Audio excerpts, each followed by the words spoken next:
Lights are off on the pace truck. We are green flag racing once again here in your feature race again. You guys, I got MaxSpeedTV on the car as well. You guys do a great job broadcasting. I always enjoy going back and watching them. And hi, Mom. I know she's watching right now as well.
Welcome, race fans, to MaxSpeedTV as we get ready to bring you flag-to-flag coverage of tonight's Michelangelo's Painting Truck Series over here from SSCA and tonight's race here at Martinsville for the Dirty Air Studios 200.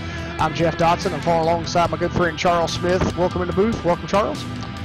Thank you, Jeff. Yeah, I'm excited to see what these Michelangelo's painting trucks can do here at the paperclip. Yeah, this is the paperclip for sure, and it will be one fun race here tonight. It is a 200-lap race. Stages are 50-50, 100. So it should be a very fun race tonight. And I also want to give a shout-out to our good friend Michael D'Amico for doing the camera work here tonight. Thank you, Michael, and this should be a very fun race as we just joined the finish of qualifying here. Well, it looks like Chris Simmerd has grabbed the pole position, so it looks like he will be starting on the pole tonight. Jeff Martin looks like he'll be starting around the second position, and looks like Sean Kalis will be starting third. Looks like David Gainforth will be starting fourth, and then starting in fifth position will be Chris Scala. So we've got, that's your little bit of a top five rundown, but here shortly we will get up and get your grid process started. We still have a few minutes left here in qualifying, and while we got that, we'll talk about a few things here and go over points. So right now, looking at the points lead here in the Michelangelo's Painting Truck Series, we have Chris Simmerd with 160 points. Jeff Martin's in second place with 129 points. Sean Kalis is in third with 125 points. He's tied with Steve Seagars and for third place. They each have 125 points. Also have a tie for fifth place in points against Jeffrey Johnson Jr. and Kevin Fetty. They each have 114 points. Judd Danielson is in seventh place with 109 points. Then Jason Eisenhower and Ray Richard for eighth place in points with 104 points. And rounding out your top 10 in points is Mark McFadden with 100. So right there, looking at that, Charles, we've got a lot of guys at the back portion of the top 10 with not too much of a points margin, and if any of those guys can have a good race tonight, that bottom top 10 could change up a little bit here. Mark McFadden can move up a few positions if he can get a good finish here tonight. A couple of other guys could drop back a few positions, but there also could be some guys there in the below the top 10 that could also get into a good few positions. Let's see who's sitting in 11th place right now. Looks like sitting in 11th place right now, we have I went to the wrong page, excuse me. Let me get onto the right page here. In 11th place, we got Joe Johnson. He only has 98 points, so that means 98 points. He's only 2 points back from Mark McFadden. And David Gainforth is tied with Robert McFarland for 12th place, and they each have 96 points. So right there, that's not too big of a margin. 96 points to 104 points to 109 points. Any of these guys tonight, depending on how their race goes, any of them could, change positions there pretty drastically. Yeah, I mean, it's a spot per point, so, I mean, that's what you got to be looking at. You got to get, if you're 4 points behind, you need to be 4 positions ahead of that driver. Exactly, yeah. And we are at round number 4 tonight here at Martinsville out of, I think, 23 rounds. Yeah, 23 rounds. We've went to Daytona so far. The winner at Daytona was Tim Cox. Atlanta was Chris Simmerd. And Las Vegas was Gerald Campbell. So Chris Simmerd's on the pole here tonight. He got the pole. He was the winner at Atlanta, so maybe he will be the winner here tonight at Martinsville. But Atlanta and Martinsville, 2 totally different racetracks, so it'll be interesting to see what happens here tonight at Martinsville, as it looks like we do have about probably roughly 6 minutes left before we get down to your gridding process here. Gerald, I'll say one thing, Charles. Gerald Campbell has been on rails over here at the SSCA when we've been racing, but I don't see him in here tonight, I don't think. No, he's not here, so it's open season for somebody to go out there and get a win. It is, yeah. I was getting ready to mention Gerald Campbell has been the powerhouse driver over here in the Truck Series for the past 3 races. As looking back at Las Vegas, he won stages 1 and 2 and got the win as well. So, he was just a powerhouse at Las Vegas, and nobody really seemed to, counter-react or, really have anything for him. But since he's not here tonight at Martinsville, that means somebody else can react to that and get valuable points ahead of him and get some points that he may have not was able to attain because he's not here, sadly. But hopefully he can come back soon and go, for a better points position, and get back going with that. But I think a few things we need to look at here for tonight's race is there has been a rule change over here at the SSCA. We do know that the previous 3 races, this is pertaining to the stage end. When the stage end would finish, it would finish on the lap. But if a caution now comes out before that initial stage end, before the lap it ends on, say if it's lap 40, if there's a caution within 5 laps before that, that caution will be considered the stage end, and points will be awarded to the top 10 stage finishing drivers. So that is one new rule change that we'll look at here tonight, and hopefully they don't get no cautions, before each stage break. But if they do, that's how they'll do it. I don't know if there's any other new rules. I don't think there is. I think we're good on that part. But let's take a look at some other statistics here for the race tonight. 200 laps. Stages are 50, 50, 100. This is the Dirty Air Studios 200. There are no quick fixes, so if you get into an incident, get into a crash, you have to sit on pit road and fix that damage. But if it's too much damage and can't be fixed, sorry, tough luck, you're out. Hopefully try again and good luck next race. But with that being said, Charles, there are a lot of leagues over here on iRacing that have fast repair in play, because that kind of gives the drivers a safety net. A lot of leagues also want to feel more realistic, but this is just my opinion, so nobody take me wrong, but I kind of like having that one fast repair. That gives you a safety net, because this isn't real racing. This is a simulation still. It's still virtual. So, you don't have to really go to extremes with, being realistic, but I kind of like the idea of having, one quick fix, because if you get into an incident that isn't your fault, you have a reprieve, and it's kind of like a mulligan. You can get back in there and keep going and, try to go for that. So, but there is no quick fixes over here, so if the driver does get involved, he'll just have to sit on pit road and try to get that damage fixed and resolved and try to get back out there as much as he can. And also something else I've noticed too, there's no incident limit here, so if you get X's, it doesn't count towards anything. But there's some leagues out there that actually will put incident limits up, and once you hit that, you're disqualified. But this league doesn't have that, so that's I guess that might be where they kind of get in perspective of not having a quick fix, they'll say, well, since we don't have a quick fix, we just won't have an incident limit. I don't know, but that's how I see it. We also got an 80% fuel load tonight, so we know with an 80% fuel load, 200 laps, these drivers will probably make in a little bit more pit stops than what they normally would in a 200 lap race here. So what's your thoughts on all that, Charles, as we get ready for this race? Well, between stages, I think they'll be fine on fuel. They'll just pit when when the stage is, and they'll be fine. Maybe even the last stage. I'm not really too sure. It might be close. But also don't forget the 5 tire sets, including the one they start on. Exactly. Yeah, that 5 tire set is including the one they start on. So that means when they start on that one, they'll have 4 other sets they can use. So we'll have to see how the drivers use those sets tonight as they go throughout the race. I'm pretty sure each stage finish, they're going to come in and get a set of tires. But since there's only 2 stage finishes, and if they say they haven't used any tires, throughout the whole entire first stage, that made me pissed off using tires through that. They come in for some tires, they've still got 3 sets left. Then they can come in that second stage finish, get another set of tires, and they've got 2 sets of tires left. But we may see drivers take a different approach to that, and they may come in before that, in between, kind of halfway through a stage and get some tires and try something different. Be interesting to watch and see what happens, and I kind of think this will kind of throw a little bit of a curveball to some drivers here for Martinsville, since they do have that much amount of tires, since it is a short track. And I think short track can eat tires up. Then again, also on the other hand, it may not, because depending on the speed you're attaining through the corners and the speed you're attaining on the straightaways, because you're going really slow through these corners. But it depends on how you turn the steering wheel and really dive it in there. If some drivers are just kind of taking it easy through the corner, they won't wear their tires off as bad as somebody just driving in there hard. So it will be very interesting to see how these guys tonight will be able to cope with that and go through and see what they do with their pit strategies and go from that. So yeah, it's something forward to look forward to here to see how they really do that tonight.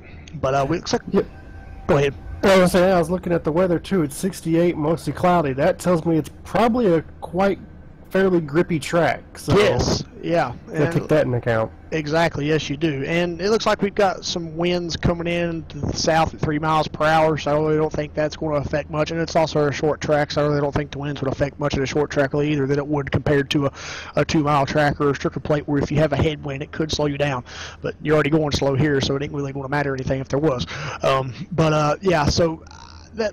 We're going to get ready to have a great race tonight here on MaxSpeedTV. Thank you for joining us. If it's your first time here, hit that like and subscribe button. We're getting to the checkered flag here in qualifying, so real quick, go grab you some popcorn, something to drink, something to snack on. We're going to get this 200 lap race underway here shortly. About probably 50 seconds. We'll get down to your grid process here and get you started. Chris Simmerd.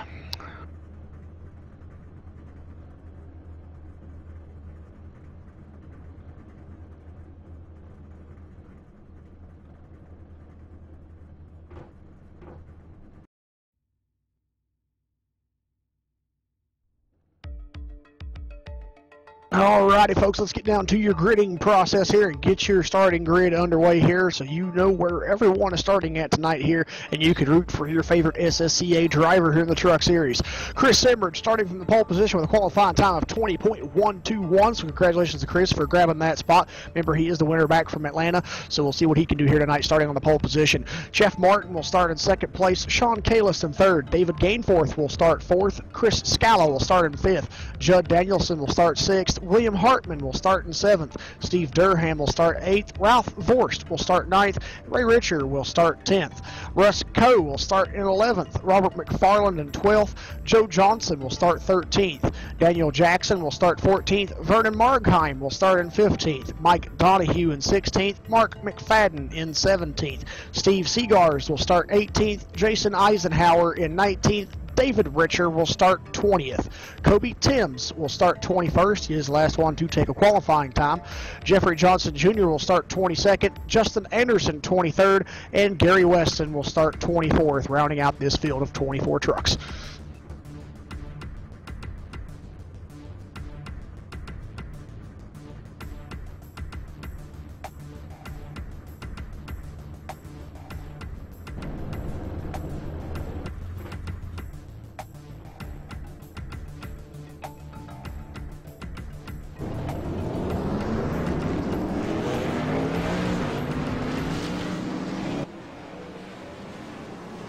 All right, the pace car is pulling out here. They're rolling out. This is a short track, so they will do 2 pace laps instead of 1 like they normally do. So the pace car won't pull in right here. They'll do 2 pace laps to pull in next time by, and we'll get this race green.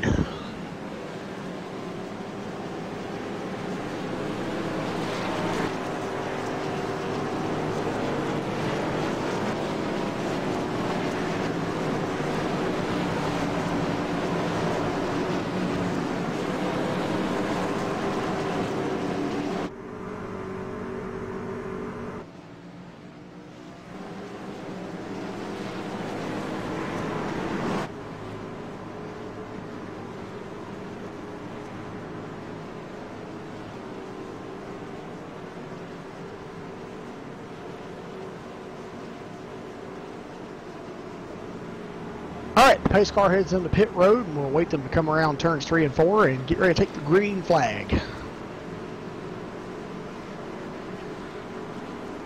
Green, green, green. Alright, there's the green flag. We're underway here for round number 4 of the SSCA Michelangelo's Painting Truck Series at Martinsville here for the Dirty Air Studios 200. Man, Jeff Martin had a good start on that top side, but Chris is coming back a little bit. Yeah, wow, that was an amazing run for Jeff Martin there, and he's keeping it strong on that high side right there. Chris Everett still kind of keeping it at bay. Jeff Martin will play and come off turn 4, and Jeff Martin lead the first lap.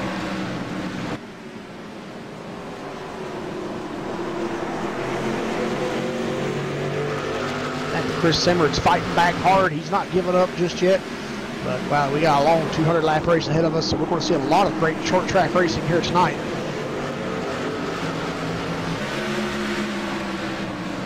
Pretty sure there won't be too many cars into this race, Charles, that won't have any damage on their trucks. Yeah, speaking of that, there's already a few that had damage. I see that, the yes. 10 of Steve Durham and the 67 of William Hartman have some damage.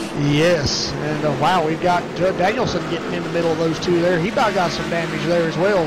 Looks like Steve Durham's going back out a little bit losing positions here, and we got 44 Ray Richard trying to come around him now. Steve Durham losing some positions here.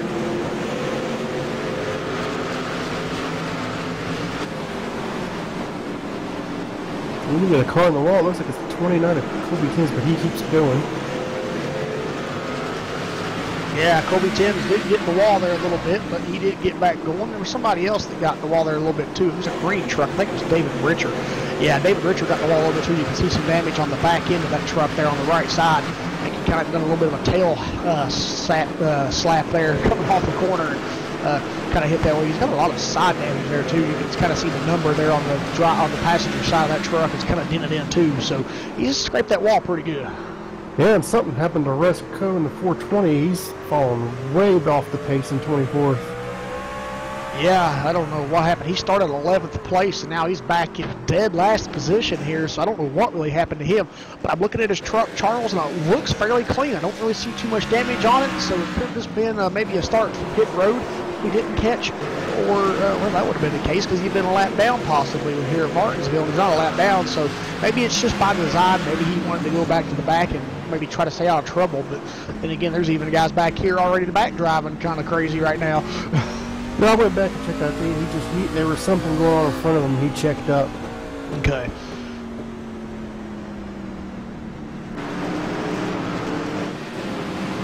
I'll back up front here. We're looking at the battle between Jeff Martin and Chris Sievert. Chris is still looking to get around here. Chris has got a little bit of a run here going down the front straightaway as they're diving into turn 1. We'll see what Chris can do here through the corner. Can he clear him and get back into the lead? I don't think so. I think Jeff Martin's going to keep it there coming off turn 2. He sure does. We'll see what happens through turns 3 and 4 here. Can Chris get in here, get a little bit of a move? No, I don't think he was good fast enough there either. No, coming off turn 4, Jeff Martin will keep the lead. Yeah, Jeff Martin's just getting off the corner really good.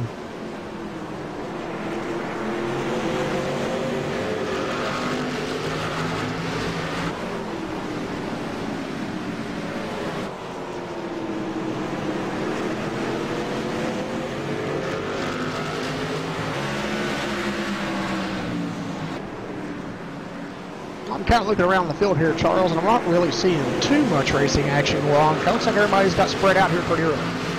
Yeah, right now there's a good race going on for last place here. last three cars get ready to go a lap down. They're battling right for the leaders.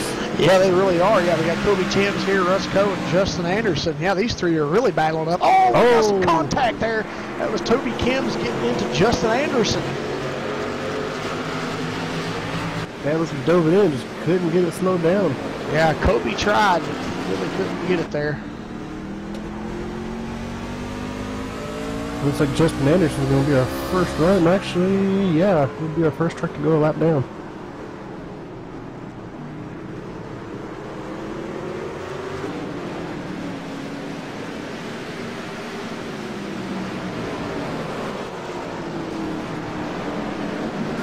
Oh no! Big crash involving the lap cars. Yeah, big crash. Caution's being thrown by admins here. Wow, we got heavy damage. That's Jeff Martin, the race leader. Oh no, his engine has popped. He's smoking. And that right there happening, folks, man, that right there could be an end to his day, sadly, with that engine smoking the way it is.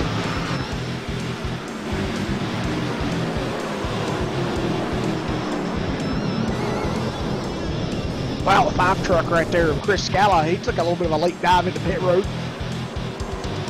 Yeah, I'm trying to figure out what happened to 420 there. It looks like he just stopped turning, hit the wall, and bounced down in front of the leaders. Yeah, that's what it really looks like, yeah. I'm seeing that too. That's a tough break for Jeff Martin to have that happen, sadly. I mean, with that, happen, man, that short track racing, though, sometimes, there's not really a lot of room to maneuver, and when something like that happens, where else can you really go but you hit that truck that's crashed? That's a product of short track racing, especially here at Martinsville. Exactly, yeah. I will say it was a good job by Chris by being able to blow up and not getting that.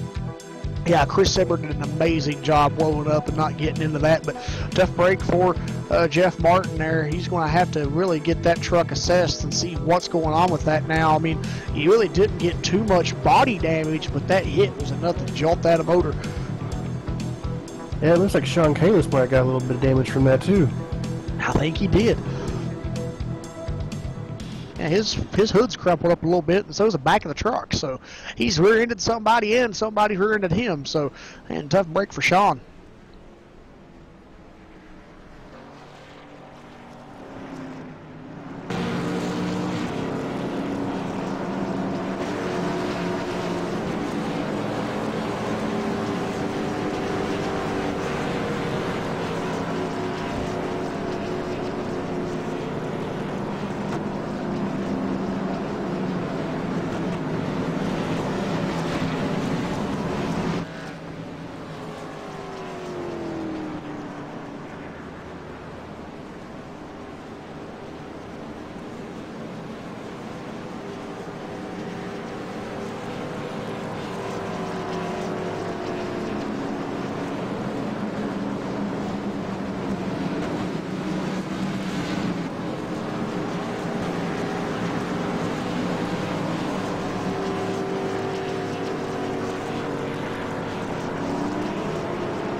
Alrighty, the lights on the pace car are out. We're going to go back green flag racing here. We are 18 laps into this race. Pace car is in. We're going to wait for the green flag here as the pit entrance is at the entrance to turn 3, so we do have to wait a little bit for the green flag. These guys pace themselves to the start-finish line. There it is. We're back underway here at Martinsville for the Dirty Air Studios 200. And a good restart there for Chris Sebert. He's getting a pull. He's getting a strong pull out there. We got the 00 Robert McFarland to come up here challenging Sean Kalis right now. And wow, that's a good battle between those two right there. Can Robert McFarland get by him here? But nope, Sean's going to keep it there. Oh, Sean got a little high in the corner right there. It's going to allow Robert to get back below him. But I don't think Robert's got enough steam and momentum to really get around him. Nope, he'll get back in behind him, and Sean will stay in second. It looks like somebody got in the wall back there. I think it was the 14 of Gary Weston. I think, yeah, it was. Yeah, he restarted, I think, in 6th. He's falling back all the way to 14th. Yeah, that's going to be a product of this racetrack. Now, I doubt there will be a truck in this race left that doesn't have a small tick of damage on it. I mean, there's going to be a lot of wall slapping tonight. Oh, we got Mark McFadden locking up his tires right there. Wow, the number 5 truck, because Chris Scala had to really go wide to miss him right there. And all other trucks had to miss him too. Ooh, we got a little contact there between 84 and 26. Yeah, there was an 84 there. That is Daniel Jackson. The 26 is Steve Seagars. Those two kind of getting a little hairy right there with their racing, but it's okay now. Mark McFadden's still there too. We also got Judd Danielson in this mix too as well. This is a good little group of trucks right here racing. Oh, here's Vernon Markheim. Oh, he had to back out of that. Ooh, Chris Scala almost nearly again had to get behind somebody. He lost the position with that. He's losing another position out of the 67 with William Hartman. Wow, man, Chris Scala just kind of had a little bit of a sketchy restart here so far. He's had, on the restart there, he had to miss Mark McFadden, and now he's had to miss another driver. So, sketchy restart here for Chris Scala. Yeah, that is the trouble here. Everybody's braking points are different, so you really got to pay attention to all the drivers and where their braking points are. You really have to. Well, back up front, we got Chris Simmerd, your race leader. He was the pole sitter, and he is 0.7 seconds ahead of Sean Kalis in second. Now second ahead of Sean Kalis in second. Across the start-finish line there. So, wow, second lead over second place. And Robert McFarland is about a second. Yeah, he's a second back from second and third. And it looks like Mike Donahue is about a second off of him. So it's like a second from the top four. So, but Mike Donahue does have some racing around him. He's got Daniel Jackson right on his bumper, and right on Daniel Jackson's bumper, Steve Seagars.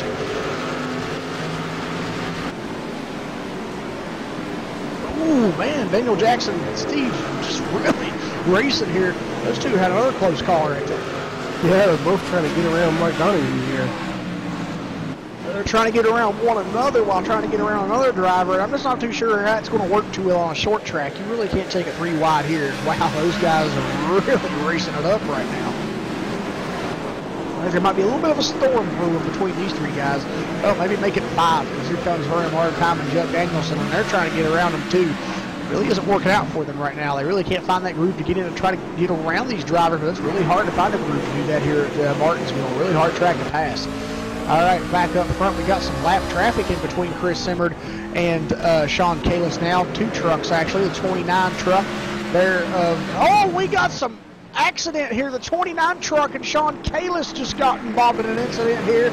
And Sean Kalis has more damage, and he's going to lose a ton of positions on that now, getting involved with that 29 truck there. And I believe that was Kobe Timms. Yeah, Kobe Timms getting involved there. Wow, so he's had no caution. Yeah. Kobe Timms has had an up and down night here so far, Charles. He's got a lot of damage on that 29 truck. Yeah. Oh, we got another truck around on the front stretch. I didn't catch who that was, and that brought out the caution. I believe that was 84 of Daniel Jackson. Yes, it was Daniel Jackson. Yeah, that was a weird. Let's go back and take a look at that. Let's ride along with him here coming out of. Let's start with about turn 3 here and see what happened here. We'll ride along with him here and see exactly what happened. Yeah, he just got loose coming off the corner. He did a good job of not turning back into traffic, though. Yeah. Yeah, he got loose coming off of turn 4, and that was a weird loose. He just immediately he felt that and stepped on the brakes and kept that out of the way. So that's a great job for him. But that will bring out our second caution of the night here at Martinsville, or the afternoon in the sim, but it's nighttime in the U.S. here. But yeah, well, that'll bring out the second caution here of the evening for these guys, and we'll see what can come after this caution here. Let's oh, look at Steve Seagar. He's in second. Yeah, he's had a really great run right now. I mean, that's also because Sean Kalis got involved in that incident there at the 29 of Kobe Timms. So, I mean, this field's really stacked up a lot, shaken up a lot now since this race has started. And there goes Kobe Timms around the pace car. Looks like he's going to get a lap back. Yeah, and Steve pitted during that last caution. I'm not sure if he took tires or not, but he at least pitted. Yeah. Yeah, the question is, there was a few guys that pitted during that last caution. The question is, did they take tires? I really didn't pay attention to that. Yes, I should have, but I was more, you know, trying to figure out what the wreck was and seeing, you know, really what the, you know, main point of that was. And then by the time that we got all that taken care of, they were already off pit road. So, I mean, because, I mean, you have to be quick here at Martinsville when you're commentating races. You can't really get a word in with a lot of people because the caution laps go by so quickly, and you really, you got to be on your toes when you're watching pit road. It all happens so fast here at Martinsville. It's really tough, you know, to really get anything through here. As we see the pace car here, lights are still on, so we're at least going around to the lap here pacing. And I think maybe this time by we might see the pace car's lights turn out, and we might get ready to go back green flag racing here. And it might be tough a little bit for the drivers too. I know in my opinion, at a short track, I don't want to be interviewed because there's too much going on that you got to do under cautions even. So there is, yeah. But we will at least get 2 interviews in tonight, and for the stage finishes, and then we'll at least, you know, as always, get your top 3 drivers interviewed at the end of the race. So, yeah, I really try not to talk to drivers, you know, under these cautions like this here, because it's just really short cautions, and it can maybe take their, you know, focus away from a track like this, and really don't need to be doing that. So, you know, we'll talk to the 2 stage winners tonight, and then get your final, and that possibly be it. But if I think we have enough time, maybe get a word in with somebody. If we have another caution, I may try it. But it looks like we're getting ready to go back to green flag racing here. Pace car heads back into pit road.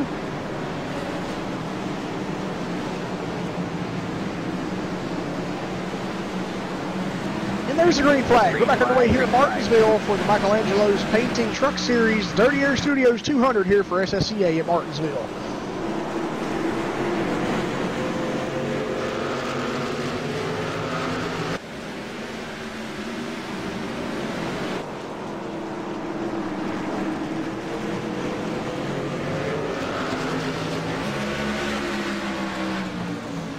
Ooh, we got a car on the wall back there. Oh, yeah. Oh, it looks like the 310 there. It looks like David Richard. Oh, yeah. David Richard's involved in this. I also see Jeff Martin involved again. Oh, no. In the 36 truck of Jason Eisenhower. And Jeff Martin will take his truck behind the wall, that aftermath. Let's go back and take a look at this. We'll ride along with David Richard.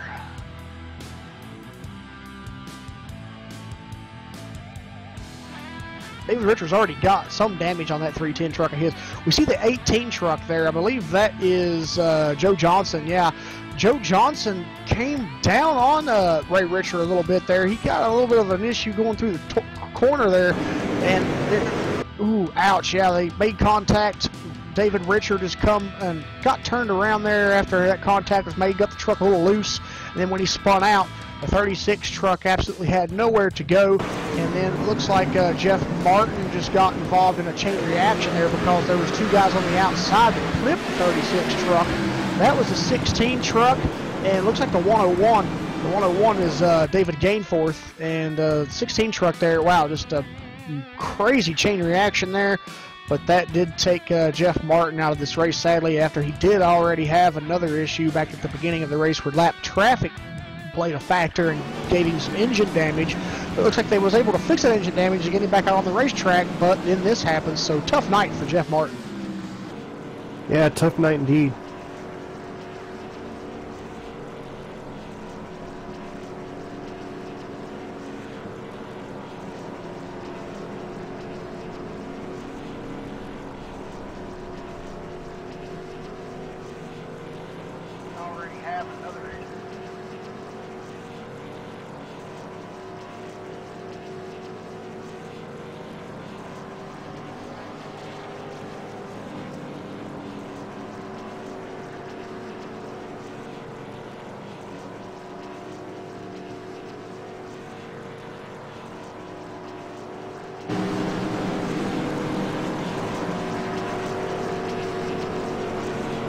Just a quick hello to everyone in chat. I see S in there, Kathy Stone, Donald Stewart Racing, Trillium, I'm guessing that correctly. So, hey everyone in chat, hope you're enjoying this race tonight.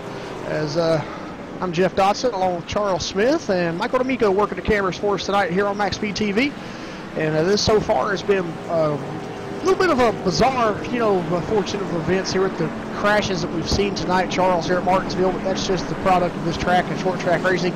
But so far, 41 laps complete. It's been a great show, and we are getting close to that first stage finish when they complete lap 50. The lights are back out here on the pace cars, so they will be double filing back up. You're going to go like green flag racing. It looks like we'll have about 8 laps to go until we see that stage finish. Get them going this time, Charles. All right.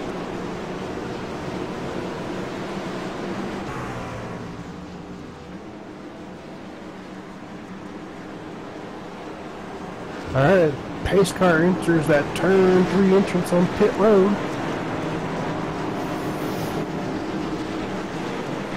And green flag, we're back underway here at Martinsville.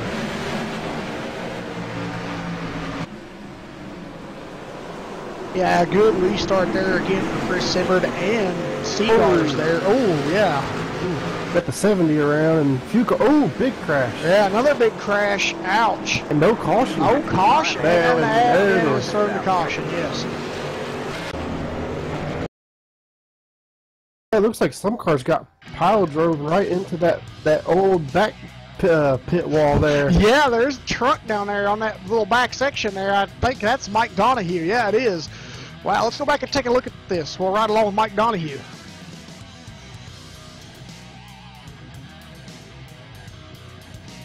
Okay, we're on the front stretch here on the restart. We'll see what happens here exactly.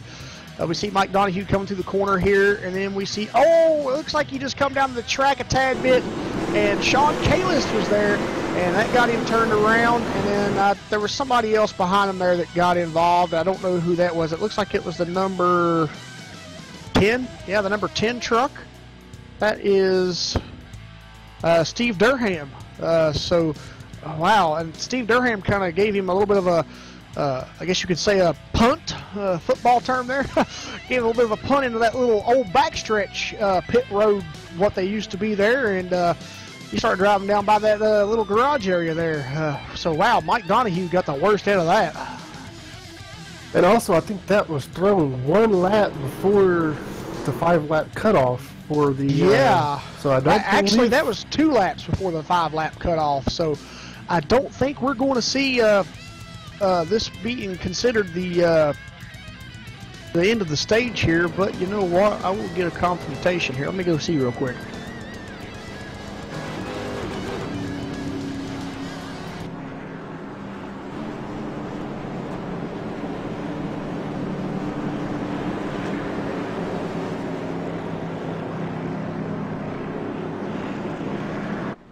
All right, yeah, that is a confrontation, or confirmation, I should say. This is not the stage end. We will get a little bit of a restart here, about maybe possibly 2 laps, and then we'll have us a stage end, unless another caution comes out, and then that'll, consider it the finish for the stage. So.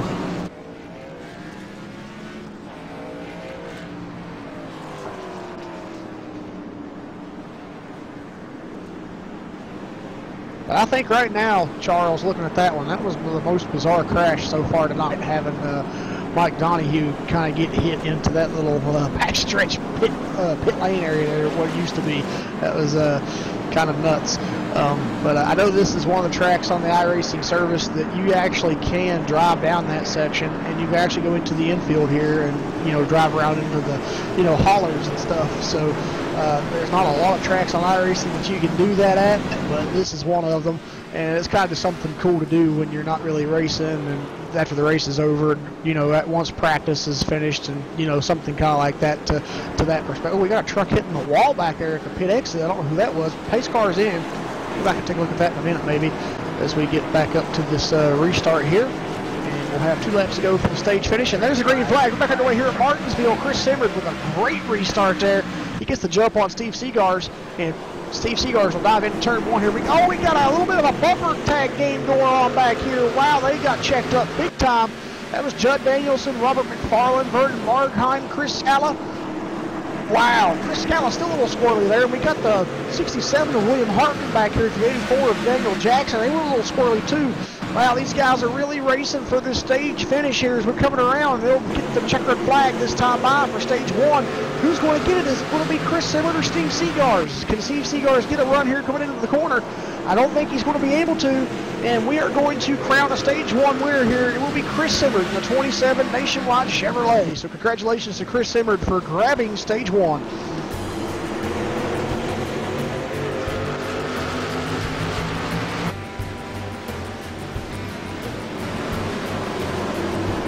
We'll get these guys a minute to get... They haven't thrown the caution yet. Yeah, what's going on here? You sure you didn't say that was the... He said no. Interesting. Okay. Maybe they give him an extra lap. But... Okay, that was interesting. I guess we'll continue on. Yeah, we'll continue on. This isn't a stage end yet, so we're still racing here. We'll see if Steve Seagars can get up to Chris Simmert here and possibly get that as he is racing here.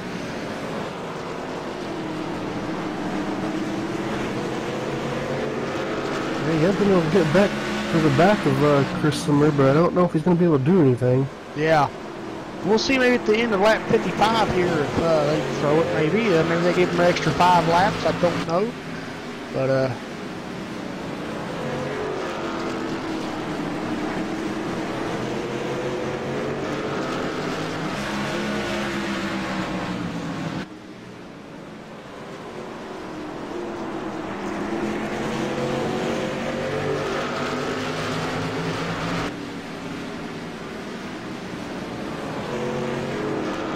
Steve Seagars diving it in there hard. He tried to make the pass there, but he couldn't make it stick. Yeah, Chris left a little hole open and he tried to go down there, but he did. Do it. Nope. They're still racing after lap 55, so... maybe they were to change after you came out. You know, maybe they changed and made it though. Yeah.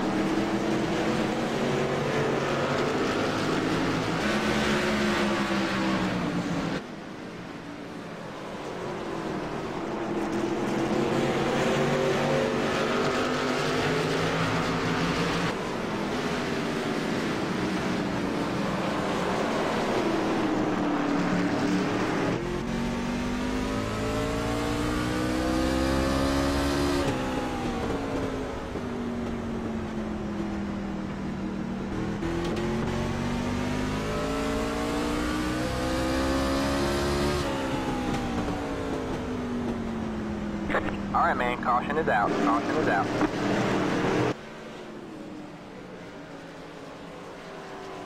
I do believe that is the stage end right there, since they have thrown the caution. Alright, now there was an admin issue there. iRacing wasn't allowing our admin to throw the caution, so yeah, it was supposed to be back at lap 50. So. Oh, wow. Yeah. So we had technical difficulties there, so I believe Chris Simmert will be the Stage 1 winner. So I do believe so.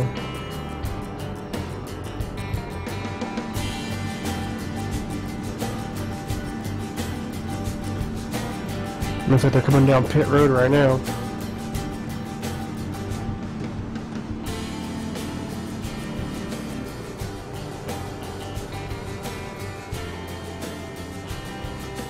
yeah, we'll see the pit stop here. I see some drivers taking tires here. I know this is a privilege here for these guys to get some fresh tires. We see Chris Simmert now on his pit stall. He did take right sides. He is getting the left side, so 4 tires going on the 27 truck here. And he is away, and he will win the race off pit road. Do see Sean Kalis stayed out along with Steve Durham and Kobe Tim. I believe those 3 trucks stayed out. Yes, they did.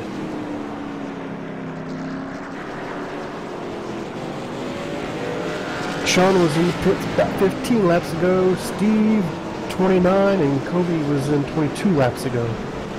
Yeah, so that means that they probably are still kind of good to go. They do have a lot of damage on the trucks, and we'll see how that plays out. But let's try to get a word in here real quick with your Stage 1 winner, Chris Simmert. Chris Simmert, you got a copy? Yes, sir.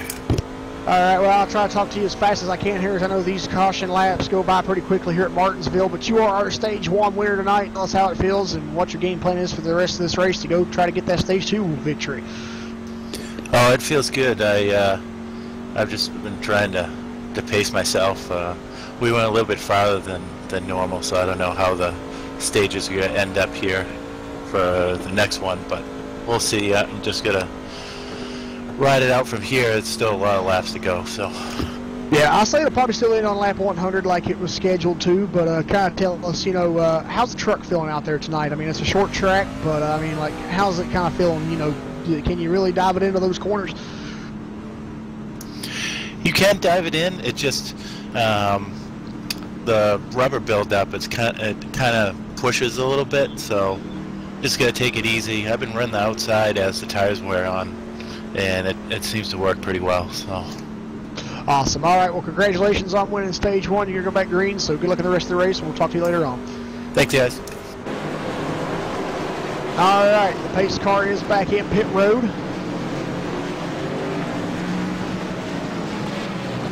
There's the green flag. We're back underway here at Martinsville for the SSCA Michelangelo's Painting Truck Series 30 Air Studios 200.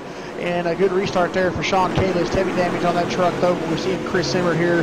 He's in third now after passing Kobe Timms and Judd Danielson here. And we're looking to see if he can get up here and start racing with Steve Durham. Ooh, that's a little bit of a check up there from Steve Durham. We'll see if Chris Zimmer can get back to the lead here, or if Sean Kalis and Steve Durham will be able to hold him off. We got Judd Danielson here coming up to the back of Chris Zimmer here. He's looking to pass as well. Brian Margheim's up in the top 5 now in that 33 truck. William Hartman's up in 6th position. Steve Seagar is in 7th. Chris Scala in 8th. Daniel Jackson 9th. And Joe Johnson rounds out your top 10. Yeah, Steve Durham went way wide in that corner, and he lost position. Yeah, he did. Yeah, Chris Zimmer will be able to get that position from him from that happening, and he moves into 2nd place. Sean Kalis, though, still your race leader. We'll see how he can stay out here, but we do remember he did pit. He is on a different pit cycle than the rest of these guys, so he does have a little bit, he's still on worn tires, but I'm just saying he had a little bit fresher tires than what everybody else did during the stage end.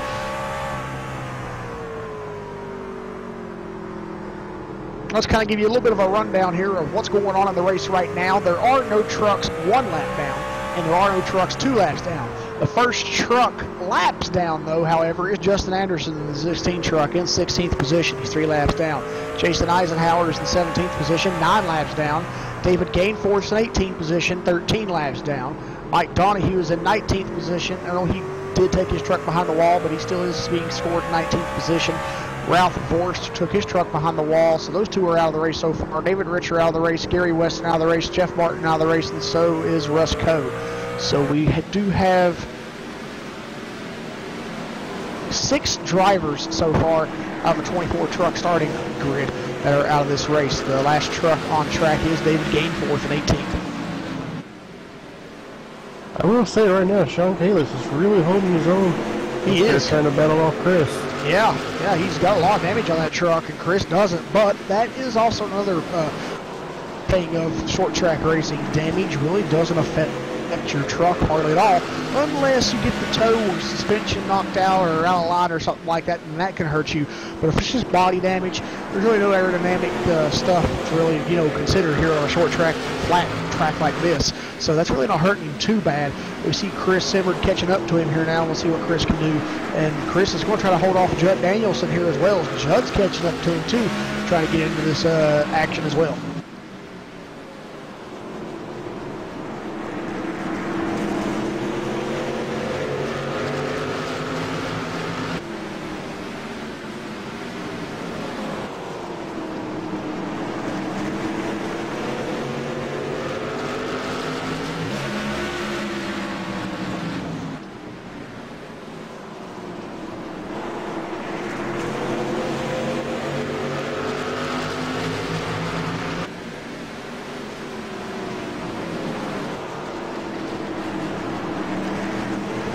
We're still watching your front runners here. We got Sean Kalis in the lead, Zimmer in 2nd, and Judd Danielson in 3rd. They're coming up on some lap traffic there. I believe that's Kobe Timms. We'll just run way up near the wall if these guys go around.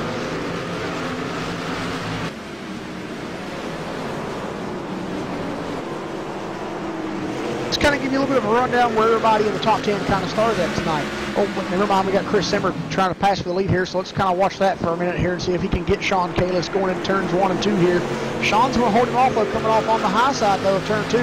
Man, Chris got a great run there on the bottom. Can he hold off here? Ooh, he's looking in there. Sean's a little bit out of that little comfort zone there of his. Man, they're still battling hard down the front straightaway here. I believe Sean still led that lap. Yes, he did. And he's still got his nose edged out front here going through 1 and 2. Chris Simmer's out front now. And can Chris clear him? I don't think so. He's going to keep on his toes here. Can Sean keep ahead of him here? Can he get back out in front? Nope. Chris Simmer is going to get it right here. And Chris Simmer will take the lead away from Sean Kalis coming off turn 4 there after a great battle. But, man, Sean's still not giving up. He's still on the high side there trying to get around him. But now he will give up and just take second position here. Chris Simmer back to the lead. Yeah, while you were talking there, Judd came off the corner and almost lost it, but he was able to save it. I did see that, yeah, and that allowed the 67 of William Hartman to catch up to him now. So now we'll see if William can take third from Judd. All right, well, what I was going to do here a minute ago, let's kind of run down through your top 10 here and kind of show you where everybody started the race from tonight. Chris Simmer, pole sitter, leading the race right now. Sean Kalis started third, running in second. Judd Danielson started sixth, running in third. William Hartman started 7th, running in 4th. Vernon Markheim started 15th, running in 5th. Chris Scala started 5th, running in 6th. Daniel Jackson started 14th, running in 7th.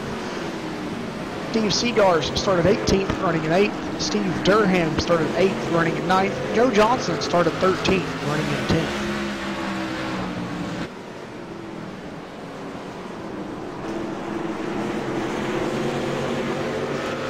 Then leaders are coming up on some more lap traffic. It looks like it's the 48 of Mark McFadden. Yep, he's the next truck to go a lap down. Kobe Timms is 1 lap down, and Mark McFadden will be the next truck a lap down. So if we do get another caution here, if they don't pass anybody else, Mark McFadden will be in the lucky dog position.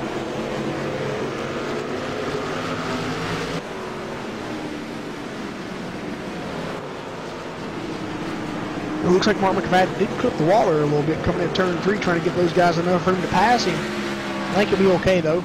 The next truck to go a lap down will be the 44 truck of Ray Richard.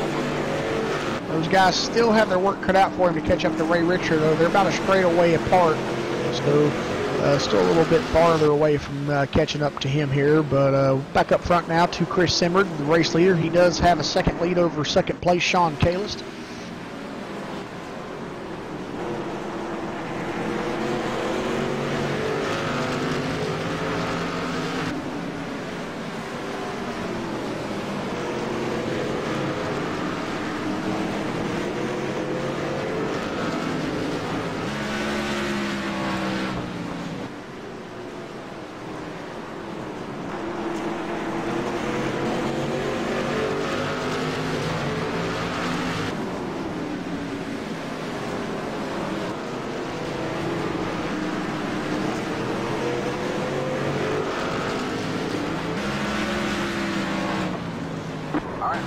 Oh, we have a caution.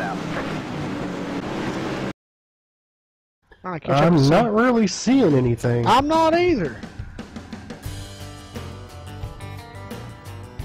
I hit the replay control. It takes you to the thing. Like if you hit control 1, it should take you to the incident, but it's not taking me to it. It keeps taking me to Judd Danielson, and I don't see him getting involved in anything. Maybe he did. Oh, yeah. Or was that it? Yeah, maybe it was. Well, I don't really know. I didn't see nothing. I think it was Judd Danielson. And again, maybe because Judd did get clipped from the 10 of Durham, so I don't know if that's what they didn't really crash. So not really. Ian, yeah, this one's kind of. Yeah, we're not seeing anything either. So yeah, I mean, our cameraman's not seeing nothing. We're not seeing nothing. Maybe if somebody in chat saw something, maybe you can tell us. I don't know, but we're not seeing anything, and I guess we could call this one a phantom caution. So I'm not too sure, but anyway, we'll get back up front here and see if anybody comes down pit road. Looks like Mark McFadden will get the free pass. And Chris Simmer stays out. Sean stays out. And most of the drivers are staying out here. Yeah, I think the whole top 10 is going to stay out here at least. Yeah, we got some guys toward the back going in. It looks like Kobe Timms and Ray Richards heading into pit road.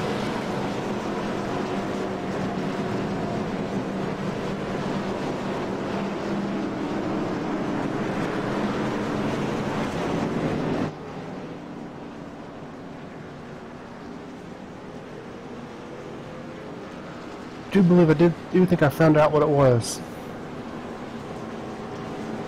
Ray Richard and the 44 and the 29 of Kobe Timms got into it. Oh, okay. They just got going really fast. The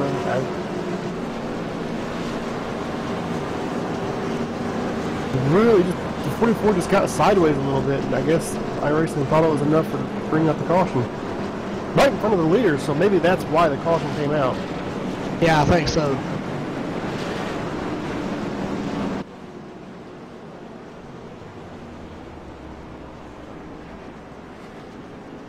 Yeah, and I'm seeing the chat here, David Stewart Racing says Ray Richards spun, so yeah, thank you, David, for that update. Donald, excuse me. Thank you, Donald, for that update there on that, as we didn't see anything, and neither did Michael and the camera work there, but I just wasn't too sure what was going on there. We was looking for it. We was hitting all our controls, and iRacing wasn't showing us anything, so, but yeah, we got it. It's Ray Richards that caused this caution. The lights on the pace car are out. They are getting ready to go back green flag racing, and when we get to the line, we'll have 10 laps to go until the end of stage 2. Get them going this time, Charles. All right.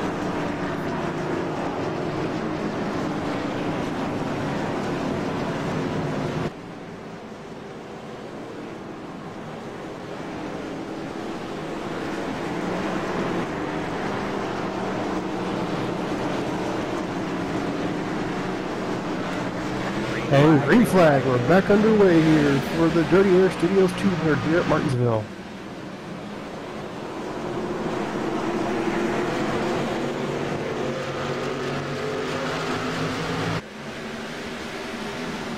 And once again, another great start by Chris. Yeah, he's just got this down to a science right now, and he's doing a phenomenal job.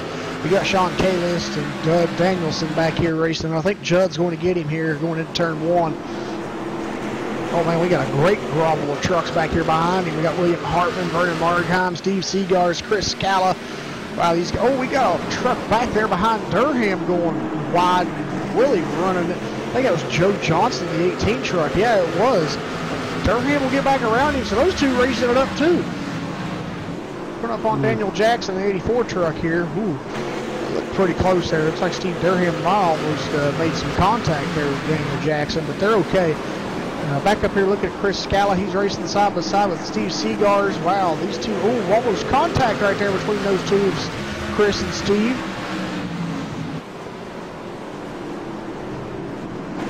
Vernon Margheim runs up the racetrack a little bit there, and that's going to allow Chris Scala to get around him.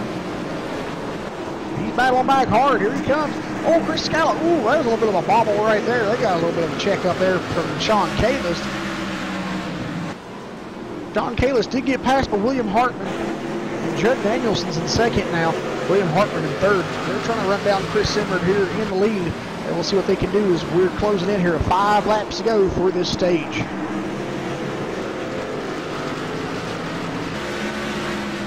Chris Simmer working lap traffic there. That is Kobe Timms.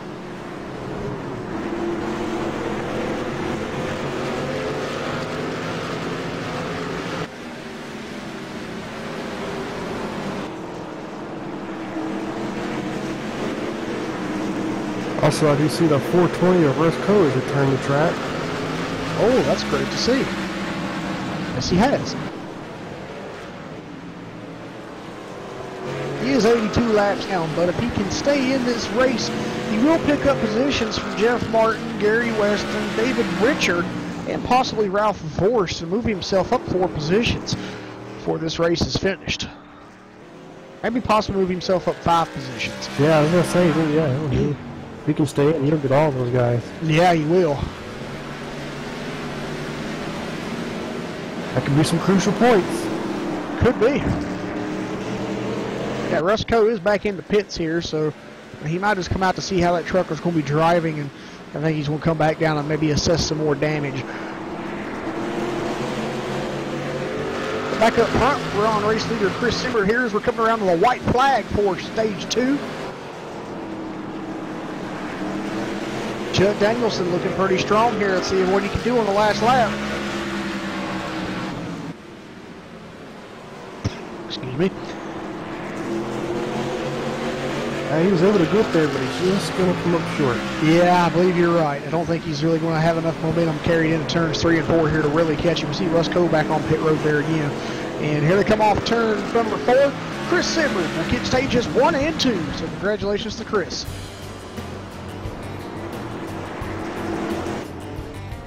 All right, man, caution is out. Caution is out.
Yeah, it looks like Robert McFarland will stay out.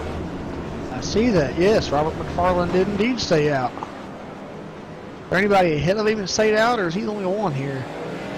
I think there was somebody else. There's a couple other trucks ahead of him here, but I don't know if any of them are on the lead lap. I don't think the 20. I don't think so. Yeah, 36. Yeah, none of them are on the lead lap because it's Kobe Timms, David Gainforth, and the 36 truck there of Jason Eisenhower. So all those guys are laps down. So yeah, Robert McFarland, only one to stay out here. We'll see if he comes down pit road this time by. He might have done that to get the lap led, but no, I don't think he is going to come down. No, he stays out. So I think Robert McFarland will be our race leader here on this restart. Yeah, he last pitted 16 laps ago, so. I will say Joe Johnson, he had a huge improvement on that pit stop. He's coming out third.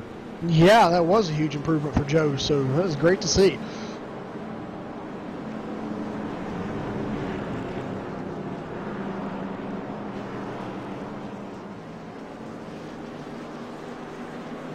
Well, we are past halfway now in this race. We hope everybody watching tonight here on MaxSpeedTV has enjoyed this race so far. It ain't over yet. We got a lot of racing action left here from the Paperclip in Martinsville.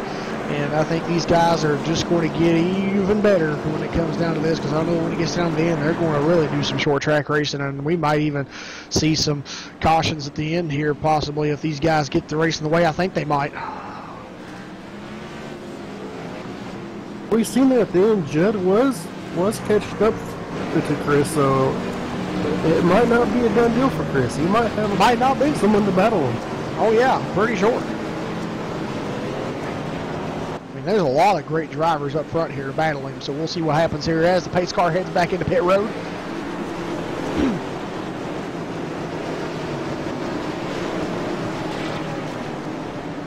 Green flag. And we're back to green flag racing here at Martinsville for the Dirty Air Studios 200 here for the SSCA Michelangelo's Painting Truck Series. And a good restart there for Robert McFarland, the 00 Chevrolet, as Chris Simmer is trying to get back up to him here, but Chris did a little bit of a bad restart there. Looked like he didn't really get the restart he was hoping for. I was maybe hoping for Chris to crash. Oh, yes we do. Oh, looks like they all saved it. They did, I believe. Yeah, there's no caution, and I don't see anybody really. Oh, yeah. Nobody even hit the wall. They just hit each other and kept going. So, wow, great to see that. A few drivers, including Ray Richard, going to lose a ton of positions there. So, tough break, but we keep it green. Yeah, to me it looked like a bunch of dominoes falling, and all of a sudden they stood back up and they were going. Yeah, that's really what it looked like. I mean, you know, if you know, anybody saw it on the replay, you know, it looked like a bunch of dominoes falling and just standing right back up. Like, nope, we're not falling. We're just going to fake you out here a little bit, and you're going to have to play that game again. So, yeah, that was great to see those guys, though, being able to control their trucks like that and keep it out of anybody else or the wall, and keep their trucks cleaner than. Because I mean, I'm not saying nothing in, you know, retrospective or anything that's bad against any of these drivers in here. I'm just saying some of those guys that were involved in that already had damage. I'm just saying they did a good job of not getting any more damage to that truck. So back up front though here to our race leaders here. Do see that Robert McFarland has dropped back to 5th position. Chris Simmert is your race leader once again. Judd Danielson running in 2nd place. William Hartman in 3rd, and Steve Seagars in 4th. That's your top 5 of Robert McFarland rounding them out here. We believe Chris Scala is going to get around him now, though. Yep, Chris Scala will get around Robert McFarland, and he will move into 5th position. So Robert McFarland starting to drop back.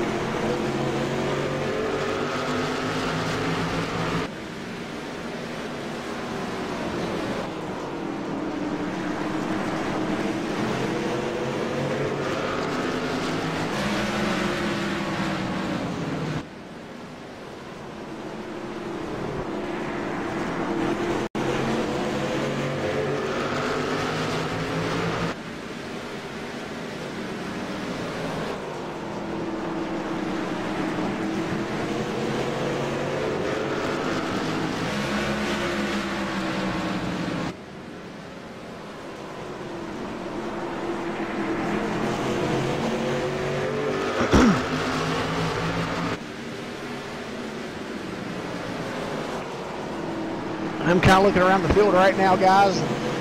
Really not seeing too much racing going on. Looking here, yeah, back here, Vernon Markheim and Daniel Jackson, along with Robert McFarland. These guys are racing it up pretty well. They've got the 18 of Joe Johnson behind them, and Sean Kalis is in 10th. That's your top 10, but the bottom top 10 guys here are racing pretty hard.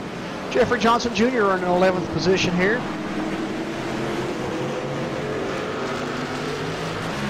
13 trucks are on the lead lap. Mark McFadden is the first truck 1 lap down. And then below him is the 16 truck of Justin Anderson running in 15th. He's 3 laps down still.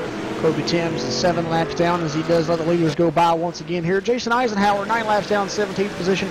David Gainforth, last truck on the lead on the track in 18th position, 12 laps down. So we do have 5 trucks that are on the track laps down, but we do have Russ Coe setting on pit road looking to get damage assessed and repaired here. He did come out and turn a few laps, but it looks like the truck just wasn't filling up to his stature here to really drive it, and he said, well, let's go back into the pits here and see if we can get some more damage worked out. Maybe I'll try to come back out and pick up some more positions here, because he's not too far off on lap-wise from Jeff Martin, Gary Weston, and David Richer. So if he come back out in the next couple of laps here, or the next 20 laps, he could get those positions and get some more points than what he would be receiving for finishing 24th position tonight. But we're back up front here. Chris Simmert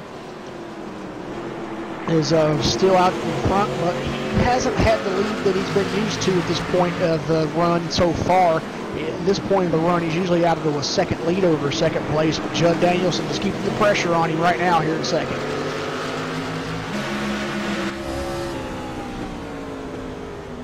And it really seems like Charles Judd can get those runs into the corner, but it seems like Chris is just better coming off. Yeah, that's what it's looking like.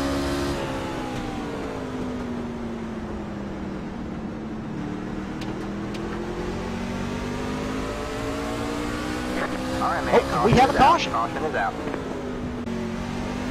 What happened here? And it looks like we've had some contact between... Oh, looks like Kobe Timms getting into the wall hard there, and I'm thinking that's what brought her caution, because I'm not really seeing anything else here, because it took me to Vernon Markheim, and he did have some contact with... Joe Johnson's around. Oh, Joe Johnson's around. Okay, yeah, it didn't take me to him, so I wasn't too sure what happened, but yeah, I do see that now. So it looks like either Kobe Timms or Joe Johnson, one of those two is the ones that caused this caution here for Martinsville tonight. Yeah, Joe Johnson spun it on his own.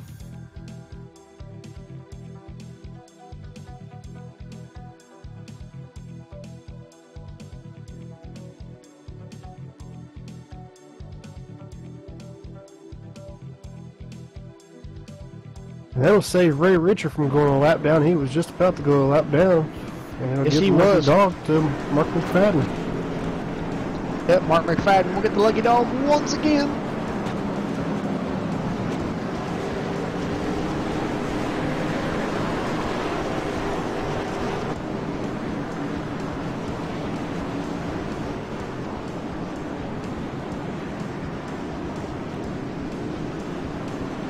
Actually, I guess it's saying that Ray Richard was a lap down. And he's going to be the lucky dog. Didn't think he was when that caution came out, but I guess maybe he was.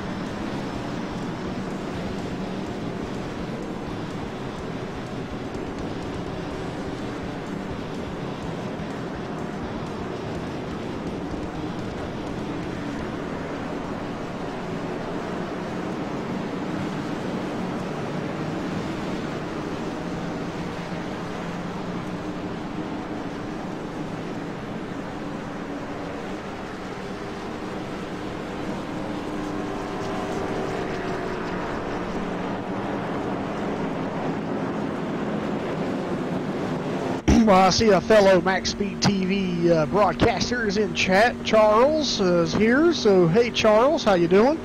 And also want to say thank you for everybody coming out to watch tonight here for SSCA action. Hope you're enjoying the show. We are 125 laps in of 200, so this race is starting to get wound down here as we are getting ready to go back green flag racing as the lights on the pace car are out. Get them going this time, Charles.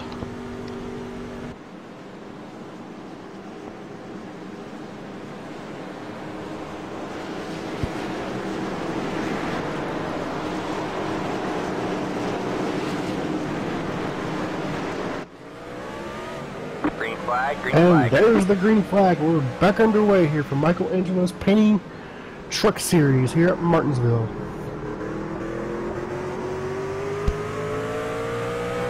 Yeah, another good restart for Chris Emmert. He's just on a mission tonight. He's on rails out here. He's doing a phenomenal job, and he's just looking strong here tonight.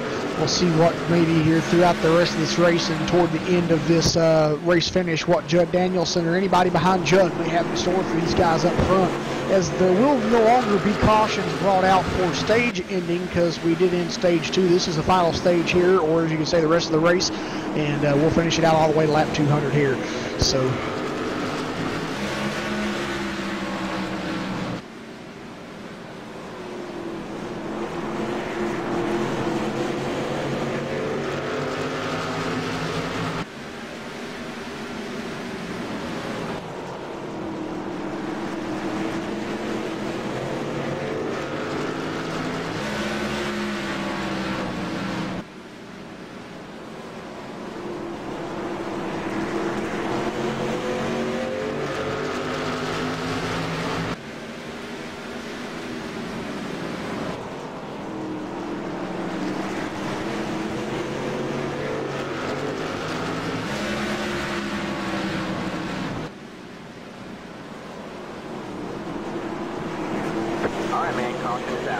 oh, we have another caution now.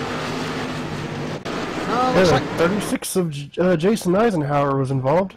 Yeah, and so was the 18 of Joe Johnson and the 101 of David Gainforth. We're taking a look here, and looks like David Gainforth kind of just had a little bit of a tight entrance going into the corner. The 36 of Eisenhower was on the high side of him. They made contact. It got Eisenhower loose, and Eisenhower come around, and Joe Johnson had nowhere to go and tapped him. So those three drivers there will bring out this caution.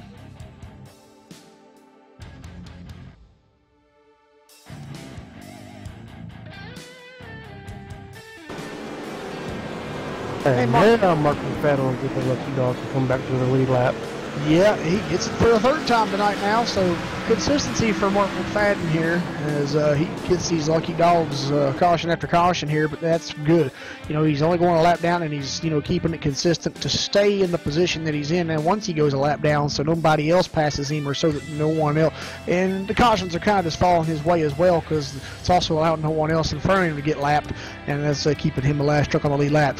So hopefully we'll see a good contest come out of the finish here for Mark McFadden tonight, and the rest of these drivers up front here. But man, I tell you, just you know, Chris Simmerd, one force to be reckoned with out here. But it looks like we see Chris Scala staying out here, so it looks like Chris Scala will become your race leader, along with Vernon Markheim staying out, who will attain second place here, and Daniel Jackson, who will obtain third, and Robert McFarland will obtain fourth, and I believe Chris Simmerd will come back out around fifth position.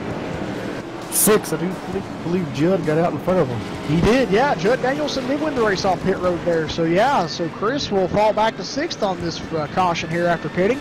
So, so the question is now, what does he have in store? Oh, what's going on here? Uh-oh. Looks like we got a problem with the 29 truck there of Kobe Timms. A lot of drivers having to lock up their brakes to check up for him. I don't know if he's ran out of fuel or what's really happened here, but he's slow on the racetrack on the back straightaway. I do believe his engine blew. I might have, yeah, I think you're right. I think saw a puff of smoke. Yeah, I didn't see the puff of smoke, but since you did, I think that might be what the problem is with Kobe Timms' truck.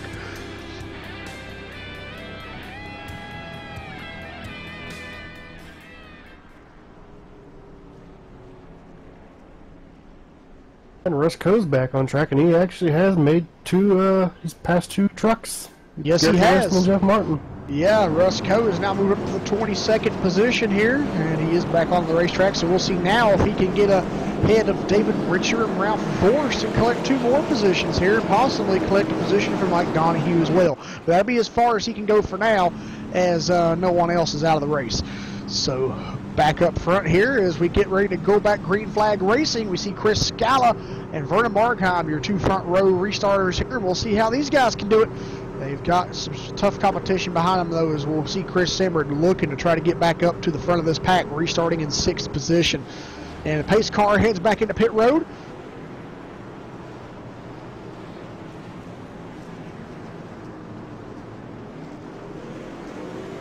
There's the green flag. We're back underway here at Martinsville for the SSCA Michelangelo's Painting Truck Series Dirty Air Studios 200. Good restart for Chris Scala.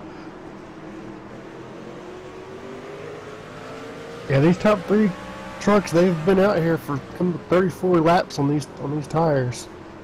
Yeah, and there's drivers behind them, including Chris Simmerd, who has new tires now. So they're looking to see how long they can possibly stay out here and attain this position. And we'll see what Chris Simmerd can do. But I think Chris Simmerd did fall back some here. What happened to him? Yeah, he fell back to 8th. Yeah, he fell back to 8th. And Robert McFarland's racing him now. He's trying to get back around Robert McFarland. So he did lose 2 positions on that restart. He did get back around Robert McFarland, so he'll move back into 7th position.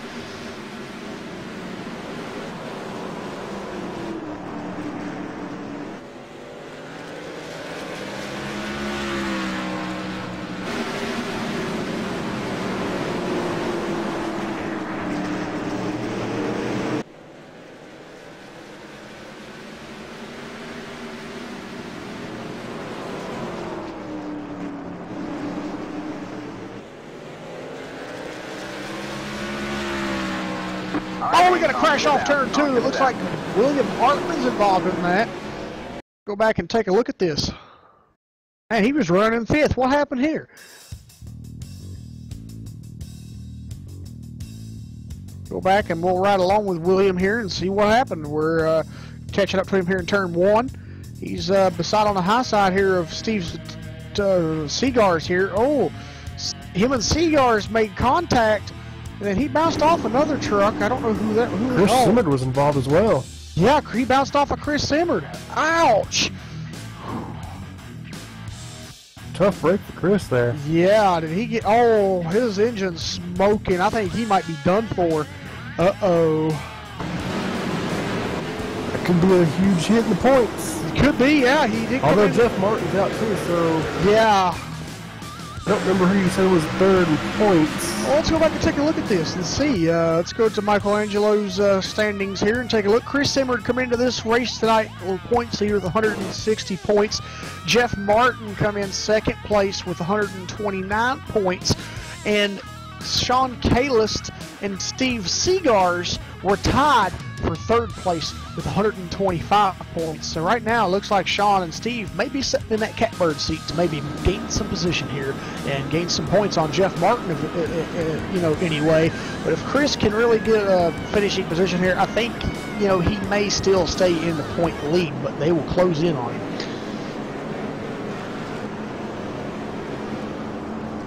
Because he got the stage 1 and stage 2 win, so that's going to help him out there getting those points. And then wherever he finishes, he will probably be able to attain the point lead coming out of tonight's race. But the question is, how close will it be if Sean and Steve can keep their trucks clean now for the rest of this race, not getting any more incidents, and where they can see where they can finish at. If they get a top 5 finish, they may gain some valuable points on him.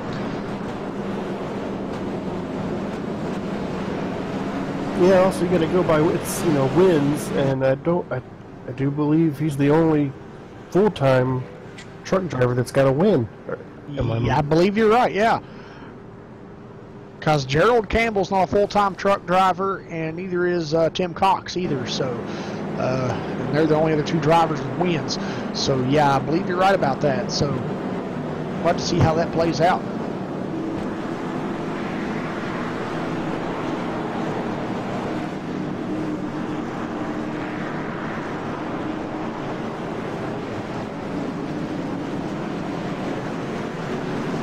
Alright, we're almost 75% of the way through this race as we get ready to go back to green flag racing here. They'll have 5 laps to get to that 75% mark of 150 laps out of 200. And once they get to that, they'll have 50 laps of racing remaining. Pace car back into pit road. Looks like Chris Scala opted to start on the outside this time, so we'll see how that works out for him. And there's the green flag. We're back on our way here at Martinsville for the Dirty Air Studios 200 for SSCA's Michelangelo's Painting Truck Series. And we're back on our way here watching these guys battle it hard here. We're going to see if Daniel Jackson can make a move here on Chris Scala, your new race leader. And tough break, though, for the 27 of Chris Simard. He's still setting on pit road. And he is, and looks like we got Russ Code taking his truck behind the wall. So it looks like Russ will only pick up extra positions tonight. And you won't get those other positions we mentioned. Tough break. If he could have got back out there, just done 2 laps, he would have picked up another position from David Richer. But it looks like that won't happen as he's taking his truck behind the wall. Tough break for these guys tonight here.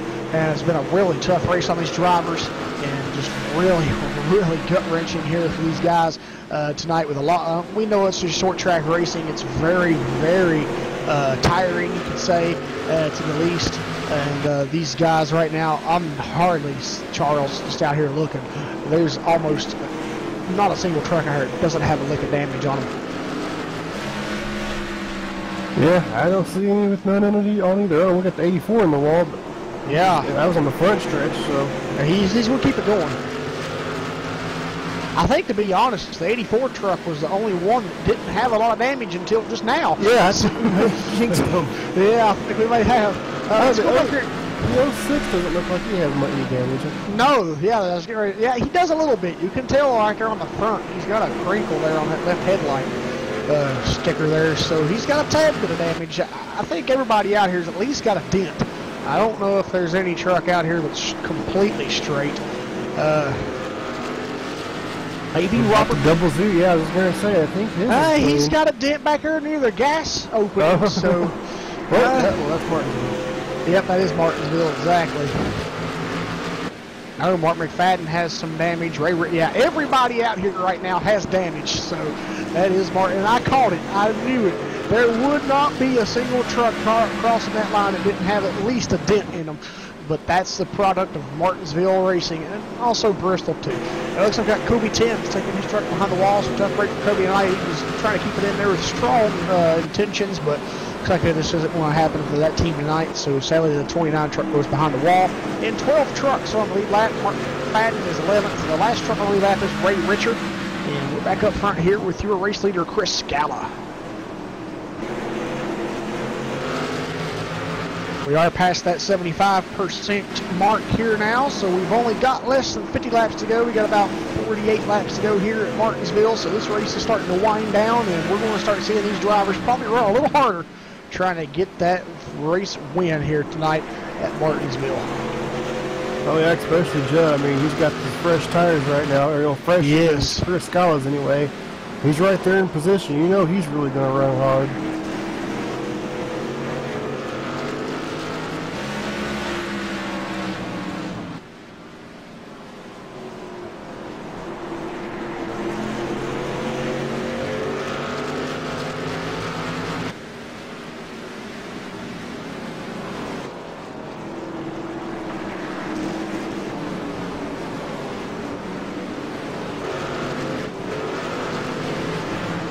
Oh, I'm seeing some smoke here in turn 1 on the front stretch. I don't know if that's engine smoke or somebody's crashed or what happened there. I think someone just locked the brakes up. Yeah, I think it might have been Ray Richer since he's coming on the pit road here.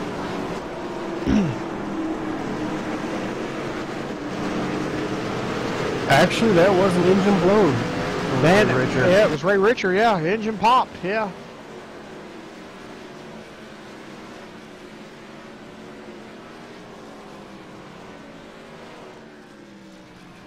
That'll make only 11 cars on the lead lap now. Yeah. And Ray Richer sadly at a turtle's pace here going down pit road. And he's just limping that truck back to the pit box, and they'll get that assessed and see if they can get him back out on track. But back up front here, we got the number 5, Chris Scala in the race lead here. Judd Danielson in the 17 in second position. And Steve Seagar's in third.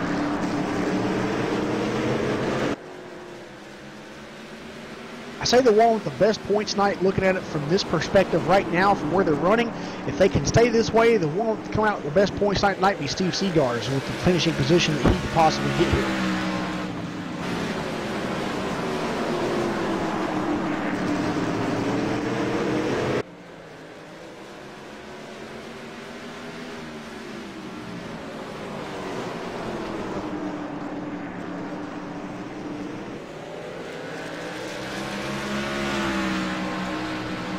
I don't know if you know or not. Do you know Chris Scala? Is this his? This isn't his. What he's running for points, is it? I don't think so, because this is his first race in the Truck Series, I'm pretty sure. I don't think he's even on the points roster right now. Let's go back and take a look at that and see if I can see his name on the points roster here. The only Chris I'm seeing so far is Chris Samberg, which is the point leader. Yeah, I do believe this is his first race. This is his first race, yeah. So, yeah, he's not running this for points.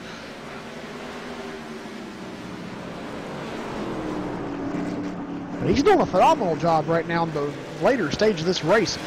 Just, you know, he's been in some trouble because you can see damage on his truck, but he's staying out of the later race trouble, so that's good. Looks like Ray Richer will sadly take his truck behind the wall, so there's another one out for the night.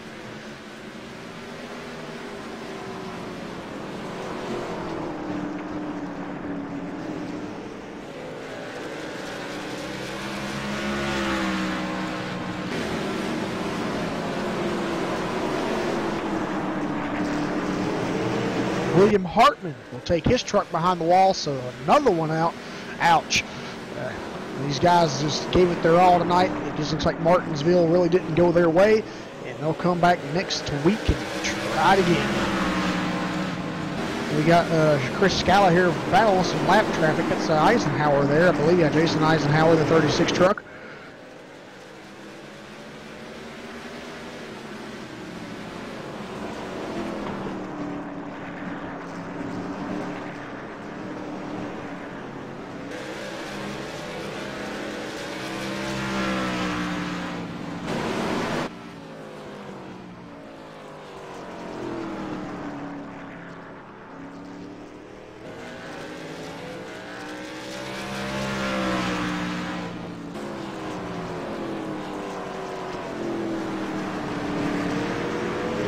And these guys are getting kind of spread out now. I'm not really seeing too much racing going on around the track here.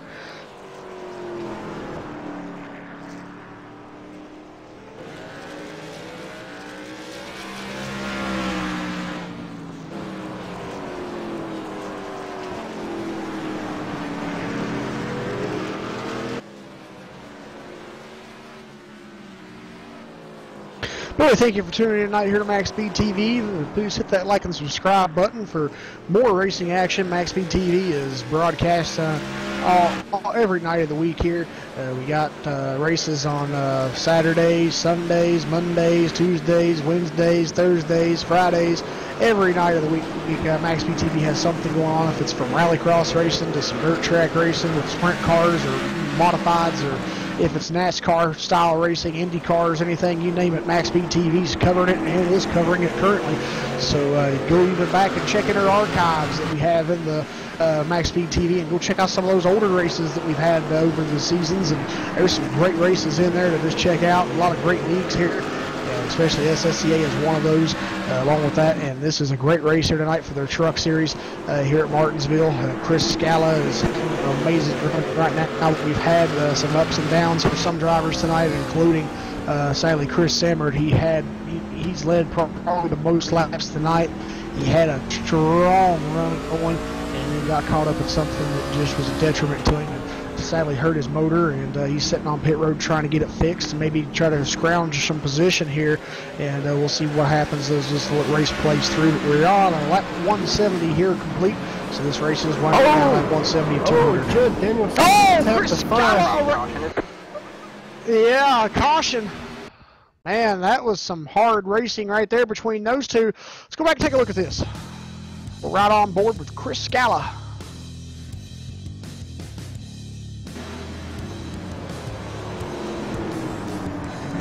On the back straightaway, they're coming in turn 3 here. We'll see what happens. Looks like Chris kind of just brakes a little bit later than what Judd Danielson was thinking he was going to. Judd wasn't expecting it and kind of clipped him and turned him around. So, man, tough Chris Scala. Oh, he come around and got clipped by David Gainforth then while he was trying to get back going.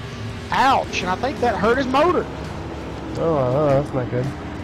Oh, yeah, he's smoking. Oh, no, wait, that's the third time tonight the leader's been taken out with engine damage. Yeah, it is, isn't it? That puts Vernon Margheim in the lead here. I'll tell you right now, folks, if you've been watching this race, it's been a crazy one at that. And, wow, just an amazing one, too. And that we've had 2 to 3 incidents now where the leader's been taken out and has gotten engine damage from that and can no longer compete for the top 10 finishing position here, sadly. But we'll see what Chris Scala can do. Engine damage might not have been that bad. We're hoping it wasn't, but let's maybe see if we can get a word in with Chris Scala here and see if he can kind of give us an estimate on how the damage looks. Maybe he says he's getting ready to pull into his pit stall here.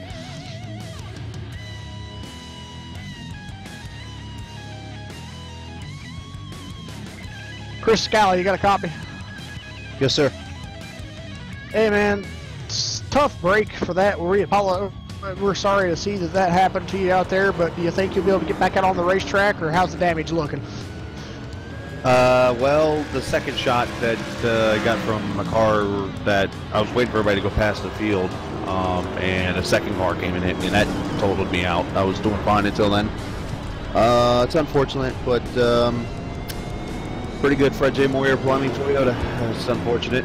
Tough way to make a debut in this series, but I'll shake it off. Yeah, exactly. And you had a great run going there toward the end of this race, and he's looking strong, but looks like Martinsville just didn't go your way tonight. But you are new over here to this series. Is there any series at SSCA you're running for points this season? Unfortunately, it's the trucks. So not a good start. 3 races behind, and then this happened. So it is what it is. I'll move on. It's unfortunate. I think I don't know. I was on older tires, so 17 got a good run, I guess, and Martinsville happened, like you said. All right, Chris. Well, sorry about your luck on your first race, and good luck next week. Thanks, buddy. All righty. Pace car heads back into pit road.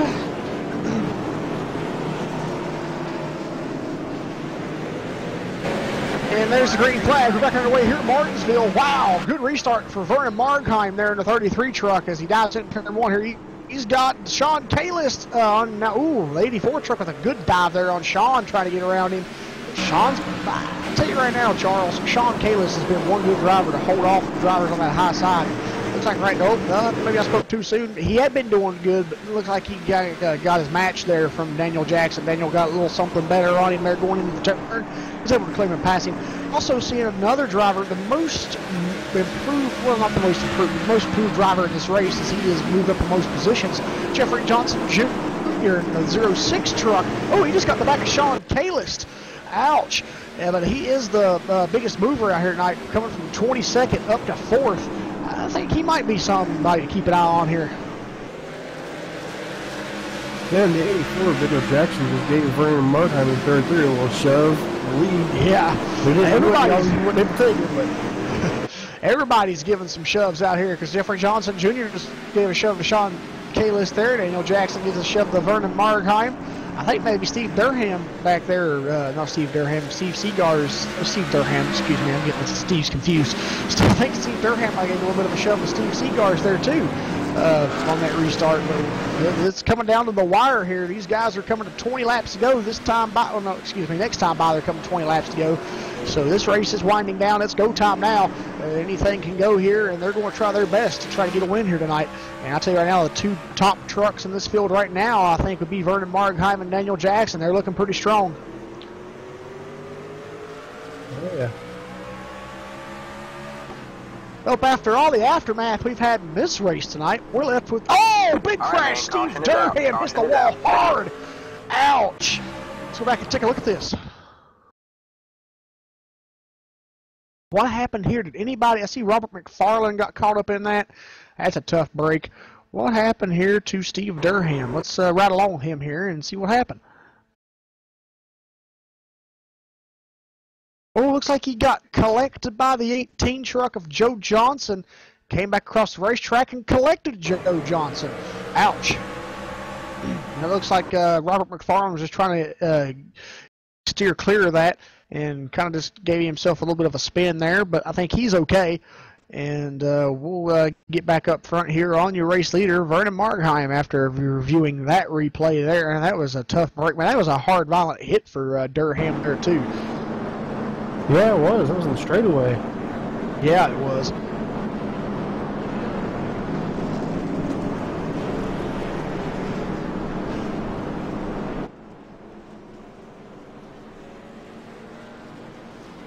Looks like Judd Danielson will get the lucky dog. We'll put 9 cars on the lead lap.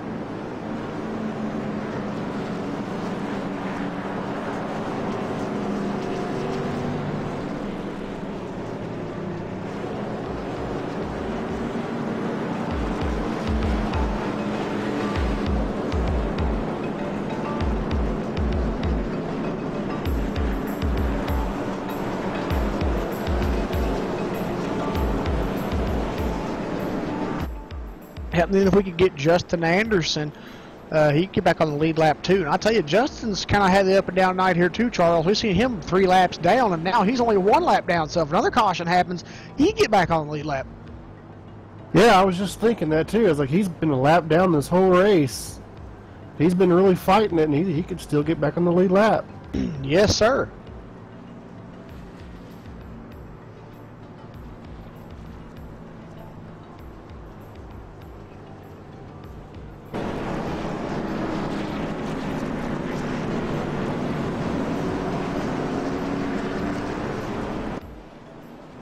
And Steve Durham will take his truck behind the wall.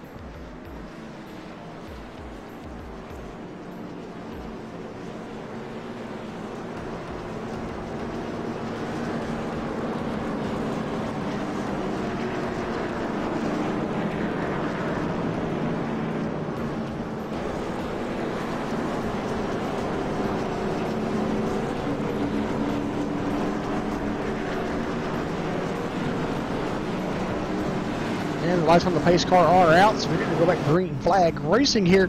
And we'll have about 13 laps of racing to go when they get back around to the line. Maybe 14, yeah, I'm right.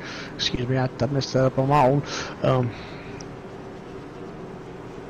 Alright, pace car heads back into pit road.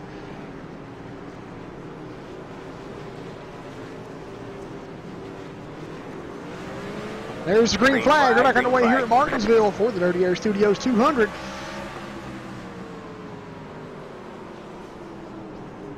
Ooh, a little bit of collision there between third place. Yeah, that was Steve Seagars and Jeffrey Johnson Jr., but that allows Jeffrey Johnson Jr. to move into third position. Steve Seagars trying to battle back here as Sean Kalis tries to pass him now. We'll see if Sean Kalis can get around him as he's on the high side here.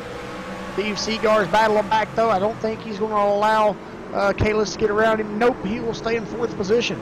He's going to try to battle back and get that position back from Jeffrey Johnson Jr. They move back up front now to watch Vernon Markheim and Daniel Jackson at work here, racing with one of their... Oh, Daniel Jackson getting to the back of Vernon Markheim a little bit there, getting him a couple taps. And these guys are getting racy. But it's go time as we're coming to just 10 laps to go shortly here. A couple laps now, about 12 laps to go right now. These guys are heating this race up.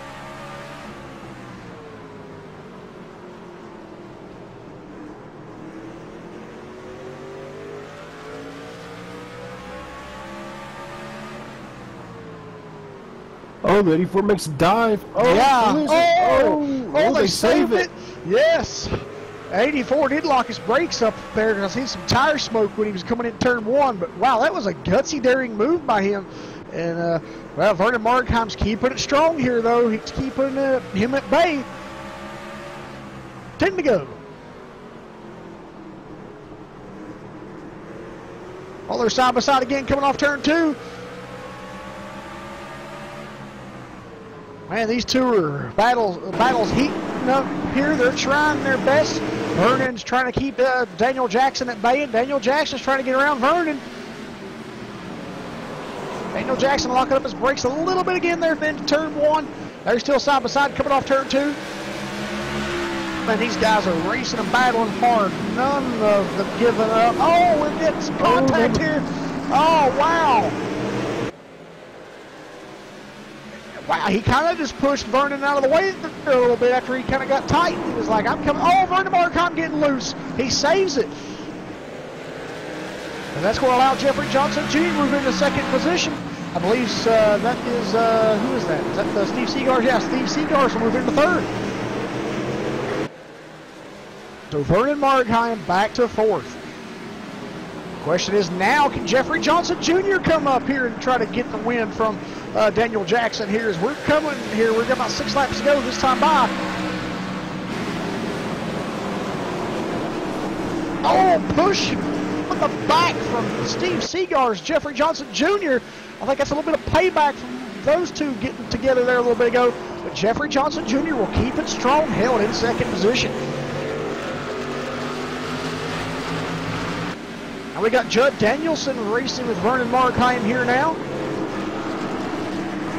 As he got around Sean Kalis, he's looking to get around Vernon Markheim now.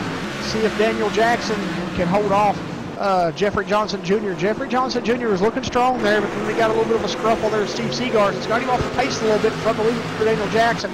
We'll see what can happen here as we're coming around 4 laps to go.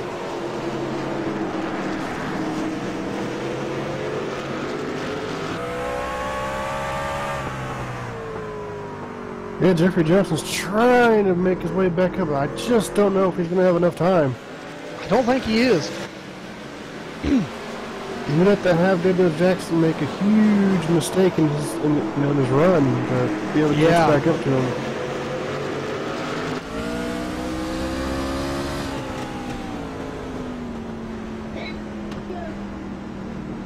All right, Daniel Jackson still with the strong run here. 2 to go this time by.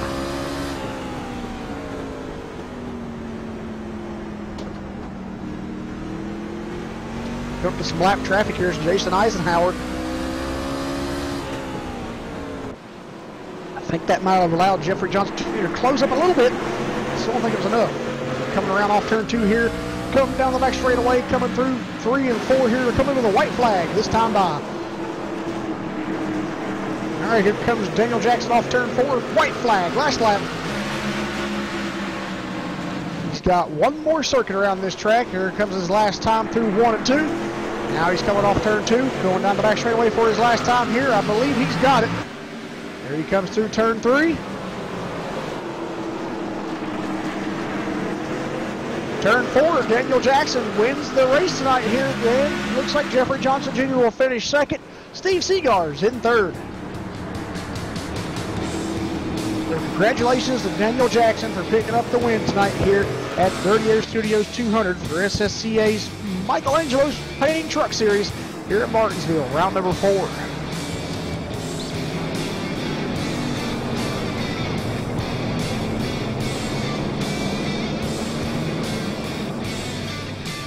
All right, well, we'll give us a few minutes here, folks, and we will get in a word with Steve Seagars, your third place finisher.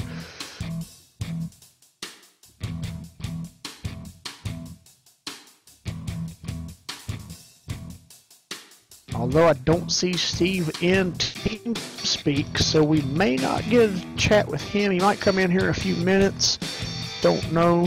I'm not seeing Steve here anywhere. But let's see if I can find Jeffrey Johnson Jr. Yep, there he is. So we'll go ahead and talk with him. Jeffrey Johnson Jr., you got a copy? Yes, I do. Hey, man, tell us about that run you had out there tonight. Man, this crazy, bizarre race that kind of happened here tonight. We had like 3 drivers that was leading the race get taken out with some engine damage. And then we had you up there at the end of the race battling Daniel Jackson and Steve Seagars. So you guys are bumping and baiting, trading and paint. And that's just Martinsville fashion, but tell us about that finish out there tonight. I'll tell you what, we fought hard all day today. We've had a top 10 truck just kind of floating around trying to miss in all the wrecks, but man, I tell you what, that was redemption after Las Vegas. We didn't do too well. I can't say enough about the guys in the top 5, top 10. They raced clean, and we had to work for it, but we got it. Exactly. Yeah, I mean, that's something to show that you worked for it and you did get it. And that was great to watch you race around out there tonight with those guys at the end of the race here, and just an amazing finish. Well, kind of tell us about the racing out there tonight. What did you expect coming into this race? Did you expect as many cautions as we had, and did you expect it to be as crazy as it was? Well, I didn't really get much practice time like I thought I would, but I expected the tires to fall off a lot more. Which would benefit me. I like the slippy stuff. The tires were really grippy. I didn't pit the first time till lap 50, and I still had a set of tires at the end of this thing. So, I mean, I could have won another 100 laps.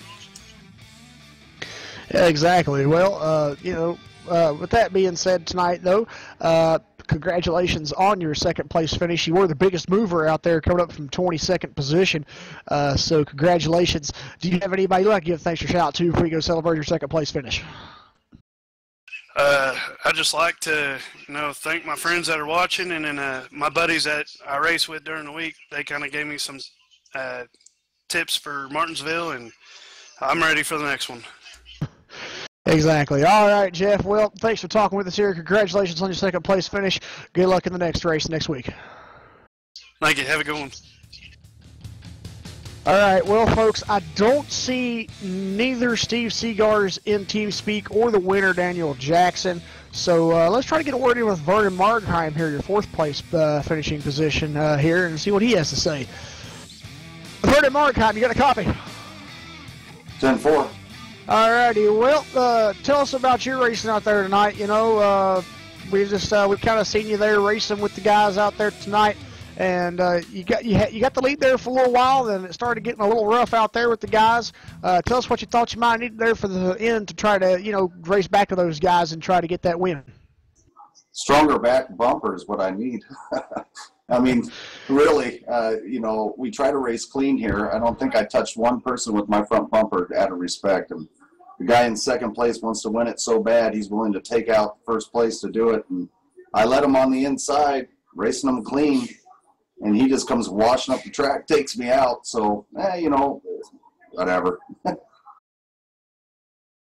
Well, Vernon, with that being said, what was your thoughts coming into tonight's race? This seemed like it was a pretty crazy race out there, and I just say, wow, I didn't expect this. But we had 2 or 3 drivers get out with engine damage that were in the lead at the time that they were out of the race, and just other, you know, issues. But what's your thoughts on everything that happened here tonight?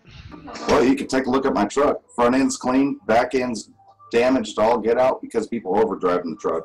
That's all it was. You know, I'm seeing guys dive bombing in the corner, which they don't really need to at the beginning of this race, but we can race side by side here, lap after lap. I did it in the Cup cars all week long. I don't think it's a problem, but tonight it was. I think people were over anxious, and they wanted spots as quickly as possible. But with this tire rule, it kind of made it really interesting towards the end, because if you notice, I had to stay out because I pitted early on than everybody else on lap 15.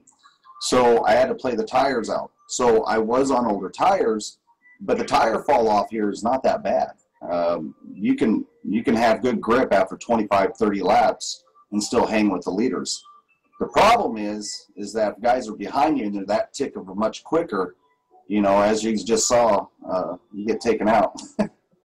Yeah, really. Well, Vernon, thanks for talking with us here, and congratulations on your 4th place finishing position, top 5 for you. You have anybody you'd like to give thanks or shout out to before we finish this one out? Oh, absolutely. IndianaDiesel.com, Young & Sons out of Indianapolis, Indiana, and also GTR Simulator. Been on board for the past 3-4 years now. I really appreciate them. I've got a sim rig that I'm sitting on from them right now, and Indiana Diesel for all your engine parts. Go check them out. Thank you. Awesome, Vernon. All right, thanks for talking with us, and good luck in the next truck race. 10-4. All right, well, we've come up with the 3rd place finishing driver tonight, Steve Seagar. Steve, you got a copy? Yeah, I got you. Seegers. It's Seegers. Seegers, I'm sorry. Well, Steve, tell us about your race out there tonight and what it was like out there. You got 3rd place. You guys are battling all night long up in the front. And kind of tell us just about this crazy race. Yeah, started out 18th, way back in the pack. Had to work my way up, but it was a lot of fun, man. Had good grip and everything, so you know, everything worked out pretty good. It was, you know, some tight quarters, but you know, we brought it home 3rd, so that's pretty good. Really is. Well, Steve, with we talked to a few drivers here tonight, and you know, with everything being said, what was your thoughts on what happened here tonight? What was your, you know, aspect coming into tonight's race? What was your thoughts on how it was going to, you know, kind of be, and what did you think was running through your head when all these cautions started coming out and some of these guys that was the leaders were taken out?